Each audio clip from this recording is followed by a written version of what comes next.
ಐತಿಹಾಸಿಕ ಬಸವನಗುಡಿ ಕಡಲೆಕಾಯಿ ಪರಿಷೆಗೆ ಭರ್ಜರಿ ರೆಸ್ಪಾನ್ಸ್ ಸಿಗ್ತಾ ಇದೆ.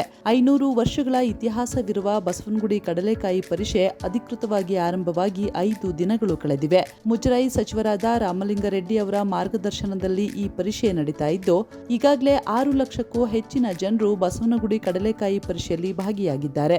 ಈ ಬಾರಿಯ ಪರಿಷೆಯಲ್ಲಿ ಕಡಲೆಕಾಯಿ ವ್ಯಾಪಾರಿಗಳಿಗೆ ಸುಂಕ ರಹಿತವಾಗಿ ಅಂಗಡಿ ಹಾಕಲು ಅವಕಾಶ ನೀಡಲಾಗಿದೆ. ಜೊತೆಗೆ ಪ್ಲಾಸ್ಟಿಕ್ ಮುಕ್ತ ಪರಿಷೆಗೆ ಒತ್ತು ನೀಡಲಾಗಿದೆ. ನಾನು ಹೋದ ವರ್ಷ ಅದಕ್ಕಿಂದಿನ ವರ್ಷ ಸುಂಕ ತಗೊಂಡಿದ್ದರು. ಆಗ ನಾನೇನು ಬಂದು ಪ್ರಾರಂಭದಲ್ಲಿ ನನಗೆ ಮಾಹಿತಿ ಇರಲಿಲ್ಲ. ಆಮೇಲೆ ನನಗೆ ಗೊತ್ತಾಯಿತು ಈ ರೀತಿ ಸುಂಕ ಹಾಕ್ತಾರೆ ಮತ್ತು ಅದು ಕಿರಿಕಿರಿ ಮಾಡ್ತಾರೆ ಬಂದಂಥ ಅಂಗಡಿಯವರಿಗೆ ಮತ್ತು ಕಡಲೆಕಾಯಿ ವ್ಯಾಪಾರಸ್ಥರಿಗೆ ಅಂತ. ಆಮೇಲೆ ನಾನೇನು ಮಾಡಿದೆ, ಹೋದ ವರ್ಷವೇ ಸುಂಕ ರದ್ದು ಮಾಡಿಬಿಟ್ಟೆ. ಅದನ್ನು ಈ ವರ್ಷ ಕೂಡ ಮುಂದುವರಿಸಿದ್ದೀವಿ. ಬಂದ ರೈತರಿಗೆ ವ್ಯಾಪಾರಸ್ಥರಿಗೆ ಈ ಸುಂಕ ಇಲ್ಲಾಂದರೆ ಒಂದಷ್ಟು ಹಣ ಮಿಗುತ್ತಲ್ಲ. 4,000 5,000 ಅಂಗಡಿಗಳು ಬಂದಿದೆ. ಹೋದ ವರ್ಷದಾಗೆ ಈ ವರ್ಷ ಕೂಡ ಪ್ಲಾಸ್ಟಿಕ್ ಬ್ಯಾನ್ ಮಾಡಿದ್ದೀವಿ. ಯಾರಾದರೂ ಅಂಗಡಿಯವರು ಪ್ಲಾಸ್ಟಿಕ್ ಉಪಯೋಗಿಸ್ತಾ ಇದ್ದರೆ ತಕ್ಷಣ ಅಂಗಡಿ ಮುಚ್ಚಿ ಅಂತ ಅಧಿಕಾರಿಗಳಿಗೆ ಸೂಚನೆ ಕೊಟ್ಟಿದ್ದೀನಿ.